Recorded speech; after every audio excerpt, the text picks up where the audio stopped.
देखिए बेटा, पहले आपके स्टैटिक्स के डाउट्स ले लेते हैं। देखो, YouTube is partly filled with liquid A, another liquid B which does not mix with A is poured into one side until it stands at a height h above the। तो पहले तो आप देखो, इसमें आपको जो YouTube दी हुई है it is partly filled with A, नहीं? तो अगर मैं YouTube को सिमेट्रिकल दिखाऊं, सिमेट्रिकल इन द सेंस कि दोनों लिम्स का एरिया सेम है, तो इसमें क्या है, आपका पहले लिक्विड A यहाँ तक है, ऐसे कुछ, ठीक है। अब हमको एक दूसरा लिक्विड इसमें डालना है एक साइड के ऊपर, ठीक है, until it stands h height above the level of A on the other side। मतलब जिस तरफ हम लिक्विड डालेंगे, ठीक है, जिस तरफ हम दूसरा लिक्विड डालेंगे, तो मान लो आपने दूसरा लिक्विड यहाँ पे डाल दिया, ठीक है, और वो लिक्विड अब यहाँ तक आ गया, इतने पार्ट में वो लिक्विड आपने, क्योंकि जब आप यहाँ लिक्विड डालोगे तो ये पुश हो जाएगा ऊपर, ये वाली चीज़ नीचे आएगी और ये वाली चीज़ ऊपर जाएगी।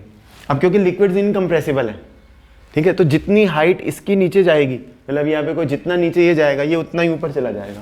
तो व्हाट आई मीन टू से कि अगर ये पहले यहाँ दोनों तरफ सेम लेवल पे था सिमेट्रिकल ट्यूब में, तो अब ये मान लो इतना डिस्टेंस ऊपर चला गया, ये इतना डिस्टेंस ऊपर चला गया, तो ये उतना ही डिस्टेंस नीचे जाएगा एग्जैक्टली। ये डिस्टेंस सेम होना बहुत ज़रूरी है, ये समझ में आपको, क्योंकि लिक्विड जो ग्रीन वाला मैंने पहले दिखाया था, जो पहले यहाँ तक था, वो इनकम्प्रेसिबल है। ऐसे नहीं कि आपने ये डाल दिया तो उसकी टोटल वॉल्यूम कम होगी, ये हम वॉल्यूम को कांस्टेंट कर रहे हैं। जब हम कह रहे हैं कि ये डिस्टेंस और ये डिस्टेंस सेम है, we are conserving the volume of green वाला लिक्विड, जो पहले ए लिक्विड था, ठीक है, तो ए ये वाला था और बी ये वाला है। तो ये आपको समझना है, बिल्कुल ये आसान सी चीज़ है। अब जब हमने ये डाल दिया तो अब इनमें क्या दिया है, ये हमने कितनी हाइट तक डाला है, दूसरी तरफ वाले से, दूसरी तरफ ऑन द अदर साइड जो इसका लेवल है, देखो stands at a height h above the level of A on, अब ये level of A on the other side आ गया, अब ये उससे h हाइट ज़्यादा है, this is h height more, ठीक है, this is h height more on the other side which is meanwhile region a height l, और ये कितना ऊपर चला गया, इन्होंने कहा ये l है, it has risen a height l, तो ये जितना राइज किया उतना ही यहाँ पे फॉल भी कर दिया, ठीक है, ये अभी हमने आर्ग्यू किया था। तो अब तो बस सारी प्रॉब्लम बस सिंपल सी प्रॉब्लम बन गई एक बार आप इस डायग्राम की। तो कई बार क्या होता है कि एग्जाम में आपको क्वेश्चन आता है तो यही चीज़ बहुत जल्दी सोचनी पड़ती है। चलो अब तो बेटे हमको कुछ नहीं करना है, इसमें प्रेशर को इक्वलाइज करना है, तो यहाँ पर और यहाँ कहाँ पर, अब देखो ये भी एक चीज़ है। अब मान लो आपके पास ये है, अगर मैंने इन दोनों पॉइंट्स के प्रेशर को इक्वल कर दिया क्योंकि ये सेम हॉरिजॉन्टल लेवल पे है, तो this is wrong, this has not been highlighted in earlier problems, although I try to highlight through words but sometimes it does not get highlighted. अगर मैंने कहा कि ये दो लिक्विड्स इक्विलिब्रियम में, ये यहाँ है, ये यहाँ है, अगर मैं ये दो पॉइंट्स कहता हूँ कि सेम हॉरिजॉन्टल लेवल पे, तो यहाँ का प्रेशर यहाँ के इक्वल होगा, तो that is totally wrong, it will not lead to correct answers, do you know this. तो अब देखो ये इन दो पॉइंट्स के ऊपर, अब ये point just on this liquid है, ग्रीन वाला liquid, and this point is just on this green liquid, ठीक है। तो ये दोनों पॉइंट्स हम एक ही लिक्विड में एज्यूम करते हैं, ये जो इंटरफेस के ऊपर नीचे थोड़ा बहुत ऊपर नीचे एक ही पॉइंट है। तो अब यहाँ का प्रेशर कितना आ जाएगा, ये डिस्टेंस है 12 और ये h है, और एटमॉस्फेरिक प्रेशर को कंसिडर करें या ना कंसिडर करें, तो डेंसिटी ऑफ लिक्विड A, दोनों की डेंसिटी सेम तो नहीं दी है ना, क्या क्या दी हुई है, कुछ रेशियो दिया हुआ है इन्होंने, then the density of B relative to density A, तो ये B लिक्विड है, तो B की density of B relative to density of A, ये रेशियो होती है, इसको बोलते हैं density of B relative to density of A।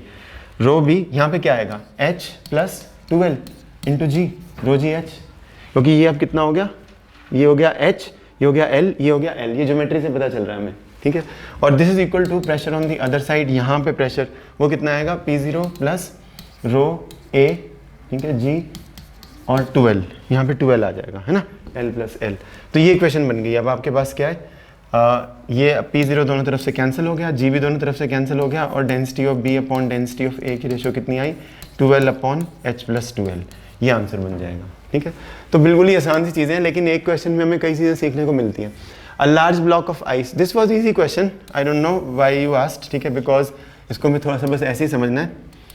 In my view there were many good question which no one asked and there were other question which were asked, ठीक है, चलो खैर कोई बात नहीं, हम तो कर देते हैं। ये लार्ज ब्लॉक ऑफ आइस है, तो इन्होंने ये नहीं दिया ये ब्लॉक क्यूब है, जैसे कई सारी प्रॉब्लम जैसे उसमें क्यूब दिया होता है। एक तो ये नोटिस है, ये भी ऑब्जर्वेशन है कि इसमें क्यूब नहीं दिया हुआ, हालांकि आप क्यूब मान के करोगे तो मे भी आंसर आ जाएगा, लेकिन मान लेते हैं कि ये रेक्टेंगुलर ब्लॉक है, क्योंकि इन्होंने दिया नहीं हुआ रेक्टेंगुलर ब्लॉक, ब्लॉक तो कुछ भी हो सकता है, उसकी शेप नहीं दी हुई, तो हम रेक्टेंगुलर ब्लॉक मान लेते हैं जिसका एरिया ऑफ क्रॉस सेक्शन है ये A, ये जैसे ऊपर वाला एरिया है, ठीक है, इसको हम A मान लेते हैं। तो A इंटू L क्या आ जाएगी इसकी volume, A into L, L इसको मान लेते हैं 10 मीटर्स को, तो लेट अस से this value is capital L, ठीक है। तो हमारे पास क्या आया, हमारे पास आया a इंटू एल, इसकी वॉल्यूम आ गई। Let's call this volume as v0, क्योंकि हमने बॉयंसी में यही किया था। अब इसकी कुछ लेंथ अंदर लाई करेगी, लेट अस से y मीटर्स, और ये है l metres, this length is l metres, 10 metres is equal to l metres. अब देखो अगर मैं 10 मीटर्स को l लिखता हूँ तो l इज 10m, और अगर मैं 10 मीटर्स को l मीटर्स मानता हूँ देन l इज ओनली 10, क्योंकि lm is equal to 10m, m दोनों तरफ से कैंसिल। ये भी बड़ा इंपॉर्टेंट पॉइंट है, ठीक है। तो बच्चे सोचते हैं कोई ज़रूरी चीज़ नहीं है, तभी मैं कह रहा हूँ इसको y मीटर्स मान लो, ठीक है। Then y is a pure number, it is not, ठीक है। तो ये समझना है आपको। चलो ये भी छोटी छोटी चीज़ें हैं जो इंपॉर्टेंट है। अब ये देखना, अब जो इसकी वॉल्यूम अंदर आ रही है वो कितनी है, क्योंकि इसका एरिया ऑफ क्रॉस सेक्शन तो सेम मान लें अगर हम, तो area of cross section A, this is the volume which lies inside वी आई। तो इसके ऊपर जो बॉइंट फोर्स लगेगी, अब सॉलिड की डेंसिटी अगर मैं रो एस बोलता हूँ, रो एस है जो कि दी हुई है, इसमें आइस है ना, और आइस की डेंसिटी दे रखी है इसमें चलो रो एस कर देते हैं, इंटू जी, ये तो वेट है जो इसके ऊपर डाउनवर्ड फोर्स लग रही है एम जी, वो तो इतना आ रहा है। लेकिन this weight is being supported because if it is floating in water, ठीक है, drill through a hole. Water तो डेंसर होता है वैसे भी आइस से, आपको पता है। और वाटर की डेंसिटी अगर कहीं पर नहीं भी दी हुई है तो हमेशा 1 ग्राम पर सेंटीमीटर क्यूब या 1.0 ले लो आप जो भी इसमें, ठीक है। तो ऐसे आप ले सकते हैं। तो अब देखना बॉइंट फोर्स कितनी लगेगी बेटा इसके ऊपर, क्योंकि इसको बैलेंस होना है, तो buoyant force has to balance the weight, ठीक है, for float static equilibrium, for equilibrium floating in a lake. Floating मतलब इक्विलिब्रियम दिया हुआ है। तो अब देखना बॉइंट फोर्स कितनी है, कितनी वॉल्यूम अंदर है। अब डेंसिटी ऑफ द लिक्विड, इस केस में वाटर, डेंसिटी ऑफ वाटर से इसको मल्टीप्लाई कर दो इंटू जी, ये आपके पास बॉइंट फोर्स की वैल्यू है, ठीक है, बॉइंट फोर्स। अब ये वैल्यू यहाँ पे डाल देते हैं, a into y into density of water into g, और mass a into l into rho s into g. अब a और g तो दोनों तरफ से कैंसिल हो गए, ठीक है। अब जो हमारे पास y की वैल्यू आएगी वो कितनी आएगी, वो हमारे पास आएगी density of solid upon density of water into L, ठीक है। तो अब ये आ जाएगी कितनी, ये 0.9 है, ये 1 है, तो 9/10 मीटर। तो मतलब हमारे पास, समझे आपको, ठीक है, क्योंकि L कितना है, 9/10 मीटर्स नहीं, 9/10 मीटर्स तो आएगा ही नहीं, पहली बात तो 9/10 आ सकता था। तो 9/10 इंटू 10, बिकॉज L की वैल्यू 10 है तो 9 आएगी, Y की वैल्यू 9 आएगी, 9 मीटर्स नहीं आएगी। तो मतलब 9 मीटर्स जो डेप्थ है वो अंदर है लिक्विड के या वाटर के, ठीक है। तो अगर आप इसके अंदर एक होल से आई थिंक रोप डालते हो या जो भी, उसको कितना डिस्टेंस नीचे जाना है पानी के साथ कांटेक्ट में आने के लिए, सिर्फ 1 मीटर। तो 1 मीटर इसका आंसर है, ठीक है। बिल्कुल आसान सा क्वेश्चन है क्योंकि इसमें होल ड्रिल किया हुआ है। चलो अब ये देखना, the diameter of 2 pistons of a hydraulic press. देखो इसमें ना आपको, वैसे तो हम सिंपल मशीन्स को पढ़ सकते हैं, hydraulic press is a very interesting simple machine, और सिंपल मशीन, ठीक है, 6th क्लास की लास्ट ईयर के नोट्स मैंने बनाए थे, उसमें दिया हुआ था सिंपल मशीन्स के बारे में। ICSE के सिलेबस में भी सिंपल मशीन्स के बारे में खा रहे, लेकिन somehow CBSE के सिलेबस में नहीं है। तो we have to give it other time to study what simple machines are and what mechanical advantage means in general terms, ठीक है। लिखा हुआ है ना इसमें, hydraulic press assuming that the effort is applied directly, ये लिखा है कैलकुलेट द एडवांटेज, ठीक है। तो बेसिकली इसको आप इंट्यूटिवली कर लो अभी, instead of defining in formal terms, ठीक है। इंट्यूटिवली क्या है, देखो आपको मालूम है हाइड्रोलिक मशीन्स का आपको सिंपल याद होना चाहिए, क्योंकि इसमें क्या होता है कि एक स्मॉलर फोर्स मैग्नीफाई हो जाती है, नहीं मैग्नीफाई हो जाती है और इट बिकम्स लार्जर, ठीक है। कैसे हो जाती है, क्योंकि यहाँ पे ज़्यादा बड़ा एरिया आता है, यहाँ पे स्मॉलर एरिया आता है, 2 पिस्टन्स होते हैं, एक का एरिया कम एक का एरिया ज़्यादा। तो यही तो, क्योंकि इसमें देखो ये यूनिट्स है, एडवांटेजेस प्योर यूनिट्स, कितनी फ्रैक्शन से कितने टाइम्स मैग्नीफाई हो गई फोर्स, उसी को हम एडवांटेज बोलेंगे। कितने गुना बढ़ गई फोर्स, 10 गुना या 100 गुना या 5 गुना, ठीक है। तो एरिया की रेशो कितनी आएगी 0.6, ये क्या दिया हुआ है आपको, डायमीटर दिया हुआ है, तो पाई r² इसका एरिया है कैपिटल ए, और ये पाई 0.1 का स्क्वायर है दोनों मीटर्स में है, तो मीटर स्क्वायर और मीटर स्क्वायर तो कैंसिल हो जाएगा, और ये तो ये जो रेशो आ रही है यहाँ पे, दिस इज द एडवांटेज, इतने टाइम्स फोर्स मैग्नीफाई हो जाएगी, इसको हम एडवांटेज बोल सकते हैं। तो कितना आ जाएगा ये 36, ठीक है ना। तो बिल्कुल आसान है ये तो। बाकी हम फॉर्मल टर्म्स में मैकेनिकल एडवांटेज और सिंपल मशीन्स डिफाइन कर सकते हैं, लेकिन अभी उसकी जरूरत नहीं है, ठीक है। This is another question. अब इसमें आपको दिया हुआ है कि देयर आर 2 वेसल्स, ठीक है। तो इस तरीके के काफ़ी सारे क्वेश्चन हाइड्रोस्टैटिक्स में आते हैं। Of cross section as shown, container liquid up to the same height. तो इसमें मेन चीज़ क्या है कि ये यहाँ पे इन्होंने इंडिकेट नहीं किया, यहाँ पे बेस होगा, यहाँ पे भी बेस होगा इसका, ठीक है। और आपको क्या लग रहा है अभी इन दोनों की वॉल्यूम्स एक जितनी है क्या? आपको क्या लग रहा है? सिमेट्रिकली इनकी वॉल्यूम एक जितनी। इसको आप उल्टा कर दोगे, देखो ये लिक्विड का मास है, अगर मैं इसको उल्टा कर दूं तो ये भी ऐसे ही दिखने लग जाएगा। तो दोनों की वॉल्यूम सेम ही मान लेते हैं, मतलब जितनी ये है उतनी ही है। आप कहोगे सर ये दिया नहीं हुआ, जितनी ये डिस्टेंस है उतना ही ये डिस्टेंस है, पर वो सिमेट्री से हम मान सकते हैं ऐसे क्वेश्चंस में, ठीक है। इसके अंदर कुछ ऐसा नहीं हम बोल सकते कि इसमें दिया नहीं हुआ है, ठीक है। तो इनिशियल वॉल्यूम दोनों की सेम है, ठीक है। और इसमें ये भी दिया हुआ है कि दोनों सेम हाइट तक फिल्ड अप है। सेम हाइट का मतलब अब तो ये परफेक्टली वॉल्यूम इनकी सेम हो ही जाएगी, ठीक है।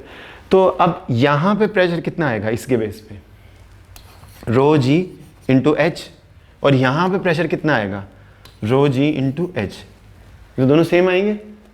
नहीं, दोनों सेम आ गए प्रेशर। तो यहाँ पे प्रेशर और यहाँ पे प्रेशर, हमें लगता है कि यहाँ ज़्यादा होना चाहिए प्रेशर, लेकिन नहीं है वो। कई लोग इसको हाइड्रोस्टैटिक पैराडॉक्स बोलते हैं, ठीक है। यहाँ का प्रेशर और यहाँ का प्रेशर सेम है।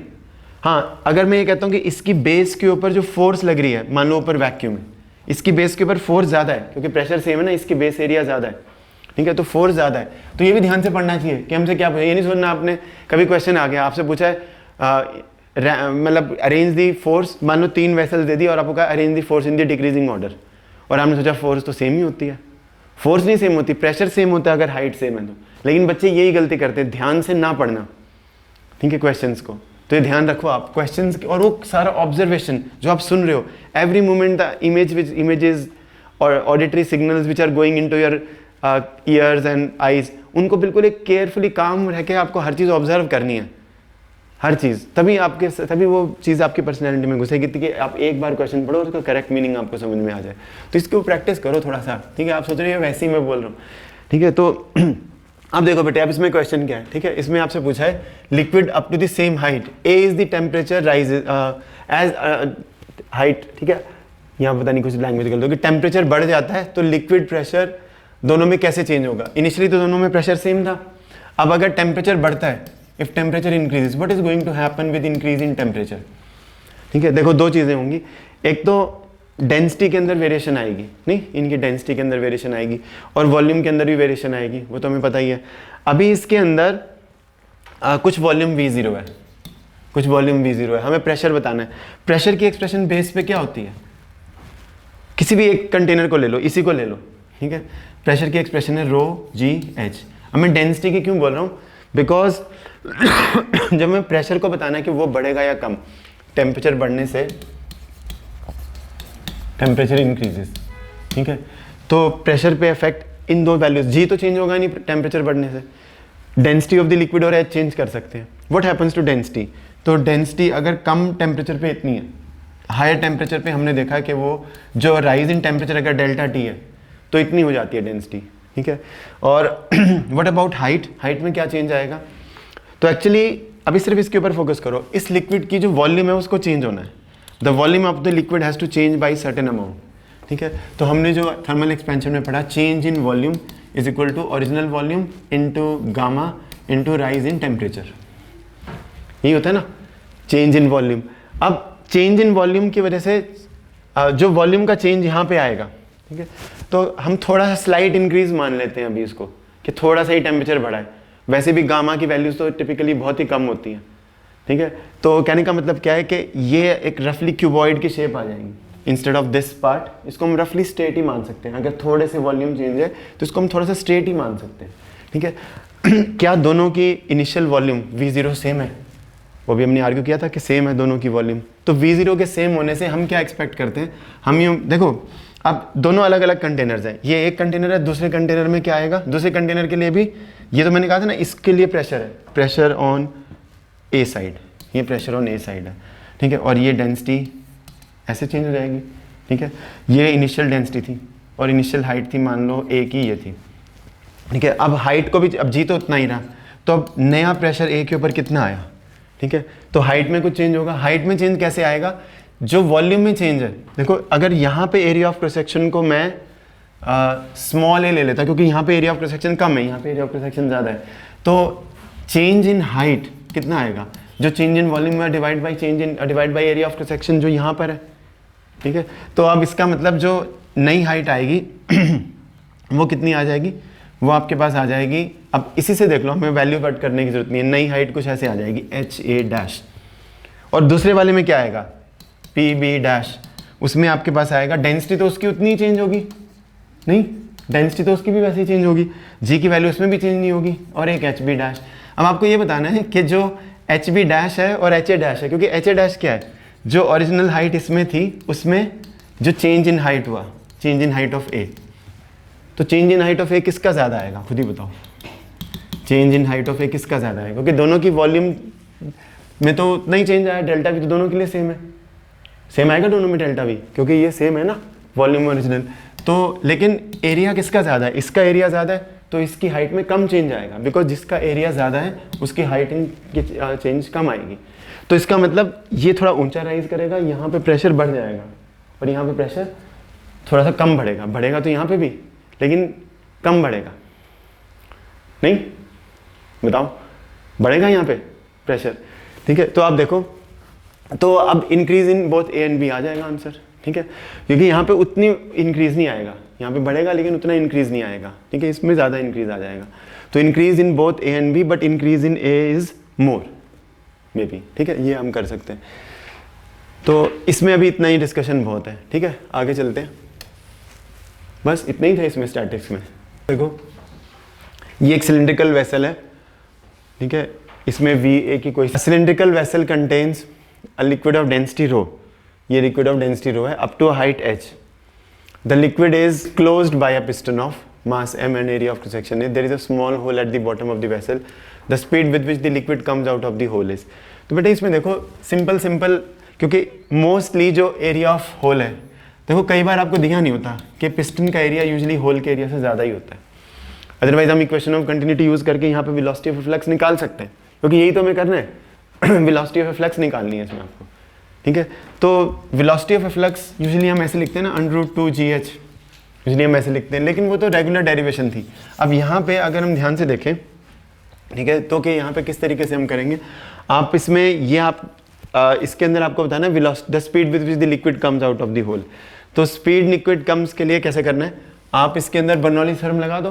तो अगर मैं यहाँ पे एक पॉइंट लेता हूँ जस्ट बिलो दिस, वहाँ पे हम क्या मान सकते हैं कि प्रेशर एटमॉस्फेरिक प्रेशर प्लस, क्योंकि ये रेगुलर केस नहीं है ना, ठीक है, रेगुलर मतलब थोड़ा हटके, तो इसके अंदर यहाँ पे जो प्रेशर आएगा इस पिस्टन का जो मास है उसकी वजह से जो उसका वेट आएगा, ठीक है, mg अपॉन एरिया, ये यहाँ पे नेट प्रेशर हो जाएगा इस पॉइंट पे, let's call this point as 1, ठीक है, प्रेशर प्लस।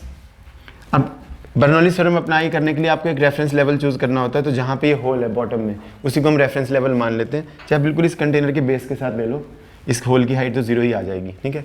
तो ये कितनी दी हुई आपको h हाइट, तो क्या होती है Bernoulli theorem, P plus ρgh plus half रो, यहाँ पे जो वेलोसिटी है 1 का स्क्वायर, पर 1 वेलोसिटी नहीं आपको निकालनी, आपको 2 वेलोसिटी निकालनी है, मतलब होल की वेलोसिटी।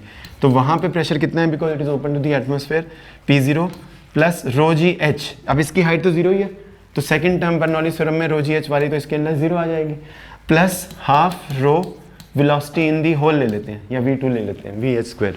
अब इसमें P0 तो दोनों तरफ से कैंसिल हो गया, ठीक है। अब आपको VH निकालना है, तो एक तो हम डायरेक्टली ये एज्यूम कर लें कि इसमें जो V1 है it will be very less as compare to VH, तो हम इसको 0 मान लें अप्रॉक्सीमेटली, ठीक है। तो जब आप कुछ क्वेश्चंस कर लोगे तो आप ये स्टेप बड़े आराम से इसमें कर सकते होगे, बट हमेशा केयरफुल होना चाहिए। तो अब क्योंकि हमें इसमें VH निकालना है तो we have to eliminate V1, तो उसको एलिमिनेट करने के लिए हम इसको ऐसे लिखते हैं mg upon area of cross section of the piston ρgh is equal to ρ/2, और यहाँ पे हम लिखेंगे VH का स्क्वायर माइनस, अब मैं इसको ना VH नहीं V1 नहीं लिखूंगा, ठीक है, मैं इसको लिख दूंगा VH, और क्या इक्वेशन ऑफ कंटिन्यूटी क्या होती है, A इंटू V1, ठीक है, is equal to small a into VH, ये इक्वेशन ऑफ कंटिन्यूटी है। तो V1 कितना आएगा, small a upon capital A, small a upon capital A VH square. अब यहाँ से आपके लिए समझना आसान हो जाएगा कि इसमें हम VH को कैसे कर सकते हैं कैलकुलेट, ρ/2, तो अगर आपको ये दिया नहीं हुआ है तो वैसे तो दिया होना चाहिए, ठीक है, कि small a upon capital A की रेशो वैल्यू लेस है, तो अगर स्मॉल a और स्मॉल a अपॉन A 1 के कंपैरिजन में बहुत ही कम है, तो इसको हम अप्रॉक्सीमेटली यहाँ 0 बना सकते हैं। फिर हम ये लिख सकते हैं ρ इंटू VH स्क्वायर, क्योंकि इन प्रॉब्लम्स में यूजुअली यही होता है, 2 से मैं मल्टीप्लाई कर देता हूँ, 2 रो जी एच, ठीक है। अब फिर रो से डिवाइड कर देंगे, वी एच की वैल्यू निकालने के लिए हम रो से डिवाइड कर देंगे, इसकी अब ज़रूरत नहीं है, रो से डिवाइड कर दो तो आएगा 2mg अपॉन रो ए प्लस ये रो से डिवाइड होकर रो कैंसिल हो जाएगा, 2gh under the root is equal to velocity in the hole. लेकिन इस क्वेश्चन को करने के लिए हमने क्या एज्यूम किया, capital A is very large as compare to small A. Otherwise आपको होल का एरिया दिया होना चाहिए, दिया हुआ इस क्वेश्चन में कहीं होल का एरिया दिया हुआ है, लिखा हुआ है कहीं कि उसका एरिया स्मॉल है, और आंसर में भी नहीं दिया हुआ, तो वो एजम्पशन करनी पड़ेगी। अदरवाइज जो ज़्यादा बेटर आंसर है वो क्या है, ज़्यादा बेटर आंसर में तो हम इसको a अपॉन ए को 0 नहीं करेंगे और इसको भी यहाँ डिनोमिनेटर में लिखेंगे तो कॉम्प्लेक्स आंसर बन जाएगा, पर फिर कोई ऑप्शन नहीं मैच करेगी, ठीक है। तो ये कॉमन होगा, आपको हर चीज़ दी नहीं होगी, आपको खुद से एंटिसिपेट करनी है। अब जैसे ये देखो, ये पुराना क्वेश्चन है तो मुझे याद है इसमें शायद डायग्राम बड़ा ही मिसलीडिंग है, समझ रहे हो, मिसलीडिंग इन द सेंस कि that this diagram can lead you to wrong kind of thinking. कैसे, क्योंकि इसमें ये जो एरिया है ये it has to be very less, जैसे उसमें था, तो एक्चुअली ये डायग्राम कुछ ऐसा होना चाहिए था, तब ये क्वेश्चन ज़्यादा बेटर क्वेश्चन बनेगा। ये इसमें भी बिल्कुल ऐसा क्वेश्चन होना चाहिए, ये होल ऐसा होना चाहिए, यहाँ पे ये जो दिया हुआ है ओपनिंग, ठीक है ना, जो ओपनिंग है उसका जो स्मॉल एरिया है वो इस एरिया कैपिटल ए के कंपैरिजन में बहुत ही कम दिया होना चाहिए। ये एजम्पशन बहुत सारे क्वेश्चन में दी होनी चाहिए, लेकिन जैसे आप अच्छे पेपर देखोगे ना तो उनमें दिया होगा bottom of the vessel, bottom of the vessel ये है और ये इतना आगे भी जा रहा जितना इसमें दिया हुआ है, ये ज़्यादा रियल सिचुएशन है, समझ रहे हो। तो I think this question the diagram is not appropriate, that is why it can lead to confusion. Question is okay, question is very good, if you change this diagram to this, ठीक है, then this question is good, ठीक है। बल्कि इसको भी आप चाहें तो बिल्कुल छोटा सा ही ऐसे एक पार्ट बना सकते हो, लगभग ऐसे। और इसमें दिया हुआ है कि पहले यहाँ पे एक प्लेट रखी हुई है ऐसे, यहाँ पे एक छोटी सी प्लेट ऐसे लगाई हुई है और ये कह रहे हैं कि इसके ऊपर नेट फोर्स F1 है, पहले देखना, let F1 be the net force on the disc, F1 is the net force. अब नेट फोर्स कैसे आएगी, यहाँ पे देखो आप, ये लिक्विड है और यहाँ पे भी लिक्विड है, यहाँ पे भी लिक्विड है, ठीक है, तो ये देखना पूरे में लिक्विड भरा हुआ है। तो अब इस प्लेट के बारे में आप सोचो, इस प्लेट के ऊपर कौन सी फोर्सेज लग रही है, इस प्लेट के ऊपर इधर से जो फोर्स लग रही है वो प्रेशर, हाइड्रोस्टैटिक प्रेशर की वजह से, वो कितनी आ जाएगी, वो आएगी एटमॉस्फेरिक प्रेशर जो कि इस पॉइंट पर है, प्लस ये जो रो जी एच है, रो जी एच, ठीक है, रो जी एच, ये जी बना देते हैं, रो जी एच, ठीक है। ये तो इस तरफ से जो प्रेशर है multiplied by area of this plate दिया हुआ इन्होंने। The opening has the area, opening का एरिया कैपिटल ए दिया हुआ इन्होंने, बेस का एरिया कैपिटल ए नहीं दिया हुआ है ना, और डिस्क इज हेल्ड, तो डिस्क का एरिया भी हम वही मान सकते हैं कैपिटल ए, ठीक है। तो इसको आप चाहो तो डिस्क का भी साइज उतना ही ले लो जितना होल का है, जस्ट उसके अंदर फिट कर रही है, ठीक है। तो ये इतनी फोर्स लग रही है, वैसे भी होल से ही फोर्स लगेगी, ठीक है, डिस्क के ऊपर, तो वो होल का एरिया उसमें आ जाएगा। ये फोर्स जो इस तरफ से लग रही है F1, पर F1 ये वाली फोर्स नहीं है, F1 देखो नेट फोर्स है, नेट फोर्स मीन्स इन दोनों का वेक्टर सम जो इधर से लग रही है, इधर से जो लग रही है वो कितनी है, वो P0 इंटू ए है, ये P0 जो इसमें दिया हुआ है सेम P0 इंटू ए, क्योंकि वहाँ तो एटमॉस्फेयर है, तो ये नेट फोर्स होगी। तो F1 is equal to this, तो F1 कितना आया, रो जी एच इंटू ए, ये F1 आ गया। अब F2 कौन सी फोर्स है, जब हम इस प्लेट को थोड़ा सा आगे ले जाते हैं, नहीं हल्का सा इनफाइनेटेसिमल डिस्टेंस आगे ले जाओ तो पानी ऐसे निकलेगा, सीधा हॉरिजॉन्टली निकलेगा पानी, वेलोसिटी ऑफ फ्लक्स उसमें आएगी पानी में, ठीक है, यहाँ से पानी ऐसे निकल के इसको स्ट्राइक करेगा। अब ये आपको पता होना चाहिए, यहाँ पे फोर्स की एक्सप्रेशन न्यूटन लॉज में हमने किया है कि अगर रो डेंसिटी का लिक्विड v स्पीड से चल रहा है तो वो कितनी फोर्स वर्टिकली लगाता है वॉल के ऊपर, वो इतनी फोर्स लगाता है। अगर हम ये मान लें कि वो पानी दीवार से या ऑब्स्टिकल से टकरा के रुक गया, तब रिबाउंड नहीं कर रहा है, तब वो इतनी फोर्स लगाता है वॉल पर, ठीक है। अगर वो टकरा के बिल्कुल ऐसे उल्टा हो गया जैसे ये ऐसे जा रहा था और ऐसे हो गया, फिर तो ट्वाइस आ जाएगा। अगर वो ऐसे टकरा के इस तरफ किसी स्पीड से गया, ठीक है, फिर कुछ और आंसर आएगा, क्योंकि चेंज इन मोमेंटम निकालना है। तो ये एक्सप्रेशन कहाँ से आई है कि अगर एक होल ऑफ एरिया ए से, देखो अगर यहाँ पे एक टाइनी होल है, मैं एक बार फिर से बता रहा हूँ, हालांकि हम ये न्यूटन लॉज में कर लेते हैं, ये होल ऑफ एरिया ए है, ठीक है। अब इन अ स्मॉल टाइम dt कौन सा लिक्विड इस होल से बाहर निकलेगा, अगर यहाँ पे लिक्विड की स्पीड v है तो यहाँ से हम एक छोटी सी लेंथ अंदर लेते हैं, v into dt, speed into time, this will give you the distance, ये डिस्टेंस जिस डिस्टेंस से पानी ट्रैवल करके यहाँ से बाहर निकल रहा है, dt टाइम में कितना लिक्विड बाहर निकला, जो यहाँ पे v इंटू dt लेंथ में था, ठीक है। अब इस v इंटू dt को अगर मैं एरिया ऑफ द होल से, this is the volume of the liquid coming out, इसको डेंसिटी से multiply, this is the mass of the liquid coming out in dt time, और मास को अगर मैं वेलोसिटी से, this is the momentum of the liquid coming out in dt time. अब ये जो मोमेंटम आके ये इस प्लेट को टकराएगा, तो ऐसा भी हो सकता है कि जो लिक्विड इसको टकराए वो यहाँ पे टकराने के बाद रेस्ट पे आ जाए, मान लेते हैं वो रेस्ट पे आ गया, तो इस लिक्विड का मोमेंटम कितना चेंज हुआ, dt टाइम में the change in the momentum of the liquid in magnitude, ठीक है, इन dt टाइम, ठीक है, वो इतना आ जाएगा, change in momentum per unit time of the liquid, ठीक है, change in momentum of the liquid पर यूनिट टाइम का मैग्नीट्यूड dt से डिवाइड करेंगे तो रो v स्क्वायर a आ जाएगा। मतलब अगर लिक्विड रेस्ट के ऊपर आया तो उसका मोमेंटम पर यूनिट टाइम इतने अमाउंट से चेंज हुआ। This is the force acting on the liquid bye Newton third law, same force acts on the plate also, ठीक है। तो आपके पास F2 कितना आ जाएगा, अब F2 क्या चीज़ है, F2 इन्होंने दिया हुआ है force exerted by the liquid, not the net force, force exerted by the liquid in the second case, तो वो आएगी rho v square into a, assuming liquid comes to rest, वो इन्होंने दिया नहीं हुआ, देना चाहिए, तो 2gh ये आ जाएगा, क्योंकि वेलोसिटी ऑफ फ्लक्स कितनी ले लेंगे, √2gh, ये तो रेगुलर केस है ना, मैं डायरेक्ट हम वेलोसिटी ऑफ फ्लक्स का टॉरिस-एलिस थ्योरम यूज़ कर सकते हैं, √2gh। तो अब इनकी रेशो लेनी है, F1/F2 आ जाएगा 1/2, बिल्कुल ईजीली आएगा। काफ़ी अच्छा क्वेश्चन है ये भी, और ये तो हमको डायरेक्टली याद हो जाता है जब हम बच्चे सॉल्व करते हैं इसको। देखो इसमें मेन चीज़ क्या दी हुई है इसमें, the rate of डिसेंशन, डिसेंशन means coming down, rate of descension means coming down, liquid जो नीचे उतर रहा है, ठीक है। तो अगर हम इस डायग्राम को एक बार फिर से थोड़ा सा बनाएं, यहाँ पर ऐसे दिया बेटे आपको, तो देखो एक तो होता है surface of revolution, surface of revolution हम समझते हो, सपोज हमारे पास एक सर्कल है, बैंगल ले लो आप, अब इस एक्सिस के अराउंड अगर मैं इस बैंगल को रोटेट करता हूँ तो जो सरफेस ऑफ रेवोल्यूशन बनेगा वो स्फीयर होगा, it will be a sphere, मतलब कैसी शेप स्पेस में कार्व आउट होगी, जब ये बैंगल ऐसे मूव करेगी वर्टिकल डायमीटर के अराउंड, तो कैसी स्पेस वो शेप में स्पेस में कार्व आउट, कैसी स्पेस के थ्रू मूव करेगा, स्फीयर के थ्रू मूव करेगा, तो उसको हम बोलते हैं सरफेस ऑफ रेवोल्यूशन। ऐसे ही आप इमेजिन कर सकते हो कि मान लो मेरे पास एक पैराबोला है, y = x² की पॉजिटिव ब्रांच ले लेते हैं, ठीक है। अब आप इस पैराबोला को, ये ऐसे है, वायर है ऐसे कोई, अब इस वर्टिकल लाइन के अराउंड अगर मैं इसको घुमाऊंगा तो कैसे सरफेस जनरेट होगा, ऐसा गिलास के जैसा कुछ नाइस लुकिंग डिजाइनर ग्लास आ जाएगा, समझे आपको, तो उसको हम बोलते हैं सरफेस ऑफ रेवोल्यूशन। उसको पैराबोलिक सरफेस बोलते हैं, पैराबोलॉइड भी बोलते हैं, जब पैराबोला को ऐसे घुमाते हैं, जैसे बैंगल को घुमाया तो उस थ्री डायमेंशनल शेप को क्या बोलते हैं, स्फीयर। वैसे ही जब हम एक पैराबोला को इस एक्सिस के अराउंड ऐसे घुमाएंगे तो जो शेप बनेगी उसको पैराबोलॉइड बोलते हैं, पैराबोलॉइड। और पैराबोलिक मिरर्स यूज होते हैं, जो डिश एंटीनाज यूज होती हैं घर में, उनकी शेप पैराबोलिक होती है, मतलब एक पैराबोला को इस एक्सिस के अराउंड ऐसे घुमा के और फिर इतना सा कट करके वो देते हैं आपको, जो डिश एंटीना।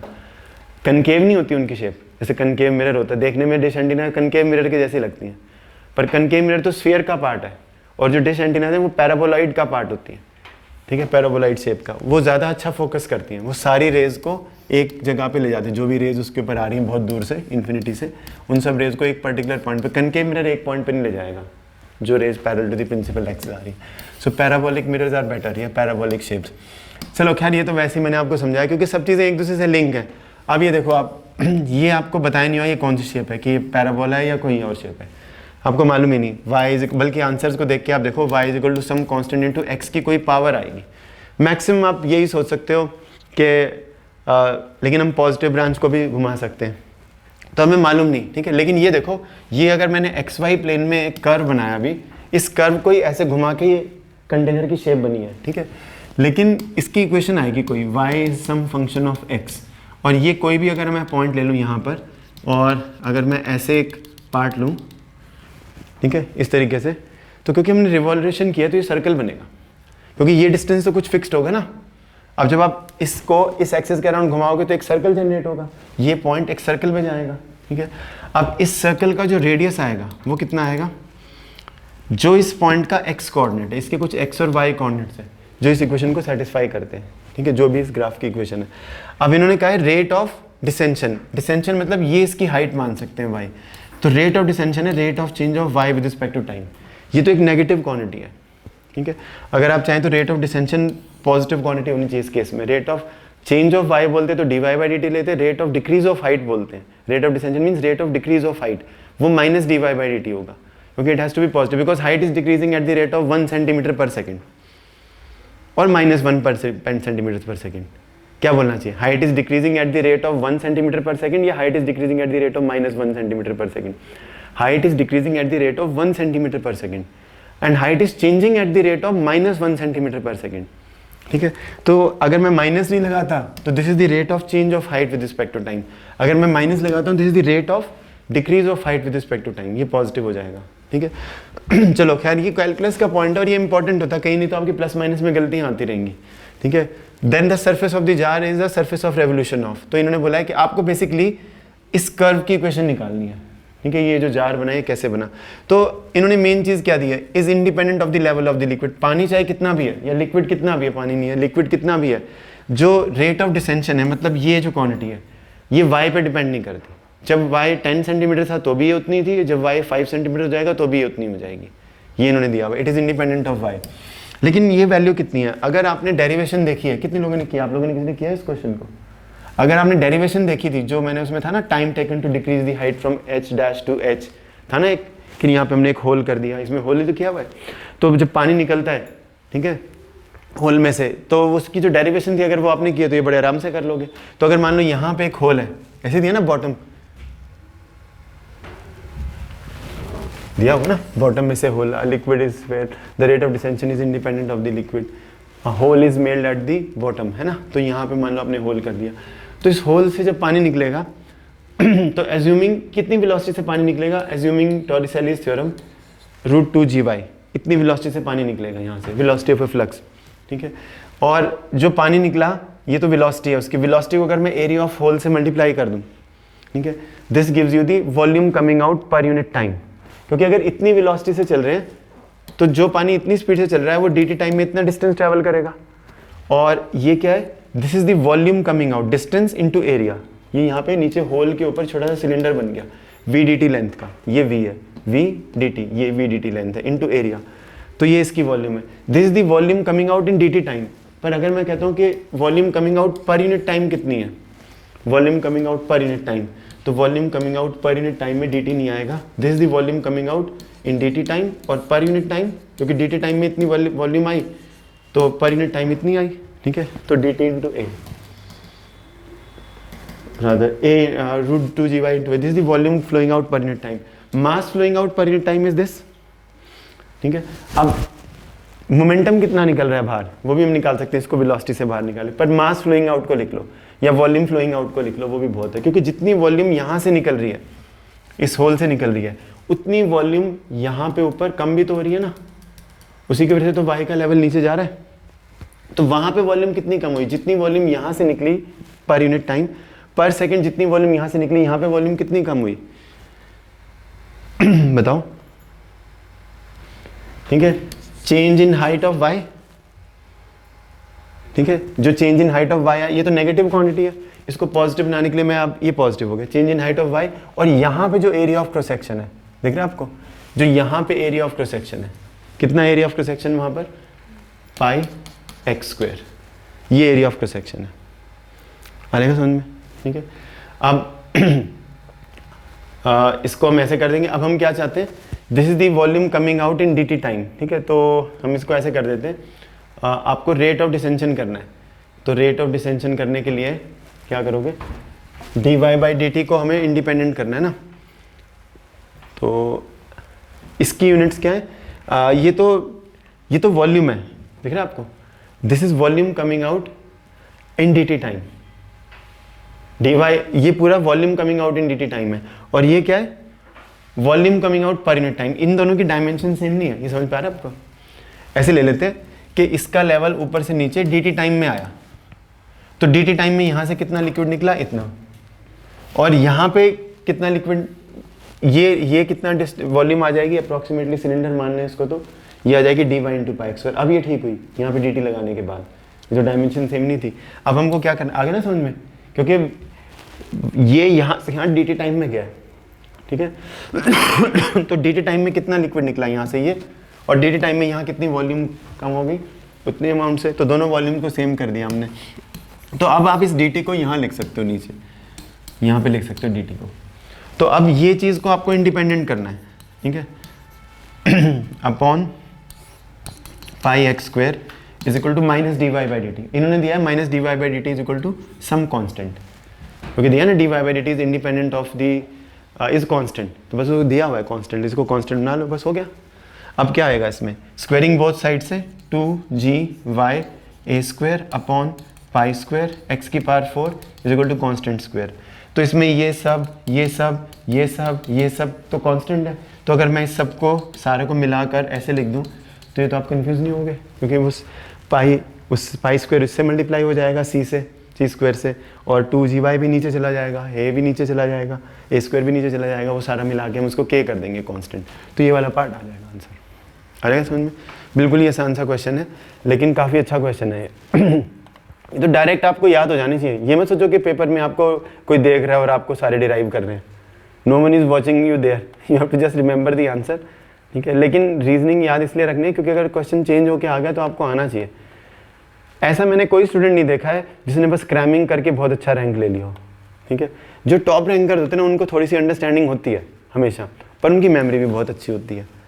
हाँ, ऐसे बहुत सारे बच्चे होते हैं जिनको कुछ नहीं आता फिजिक्स में या केमिस्ट्री में, लेकिन वो है कि वो जस्ट क्रैम करके और ले लेते हैं। ऐसे बहुत सारे रैंक होते हैं, चाहे वो टॉप 100 वाले बच्चे ना हो, लेकिन अच्छे रैंक वाले हो जाते हैं। There are 2 small holes of area of cross section a, इन दोनों का area of cross section same है।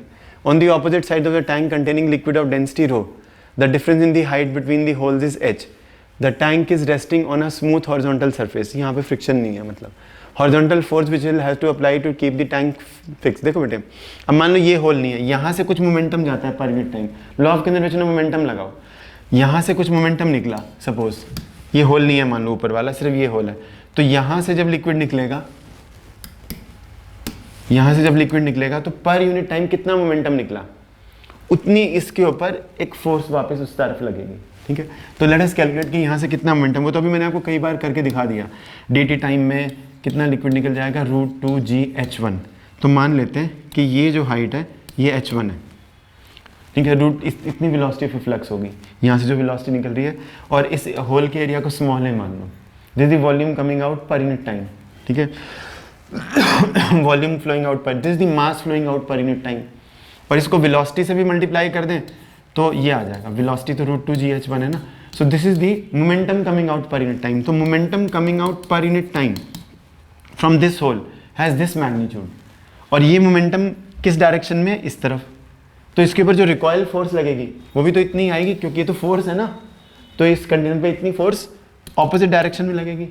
तो इस कंटेनर पे एक फोर्स तो इस तरफ लग रही है इंस्टेंटेनियसली, जैसे आपने होल के उस समय उस इंस्टेंट पे एक फोर्स इस तरफ, और इस तरफ निकलने की वजह से इसके इस तरफ फोर्स, तो इस तरफ कितनी फोर्स लगेगी, इस तरफ वाले भी लिखो, मैग्नीट्यूड में कितनी फोर्स आ जाएगी, तो दोनों फोर्सेज लिखो, तो 2gh1 a रो, ठीक है, ये